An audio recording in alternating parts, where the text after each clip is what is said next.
isang maliit na baryo nagkatira si Miguel, isang masipag at matalinong bata.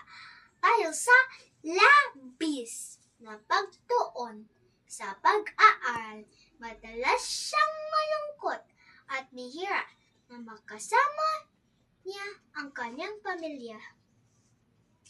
Isang araw nakita niya ang kanyang mga magulang at kapatid na masayang nag-uusap sa hardin.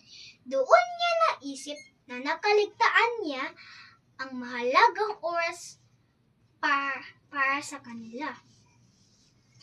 Humingi siya ng paumanhin at natutong balansehin ang pag-aaral at oras sa pamilya. Mula noon, mas pinahalagaan niya ang mga sandaling kasama ang kanyang mga mahal sa buhay at naunawaan niya ang tunay na tagumpay ay kasama ang pamilya.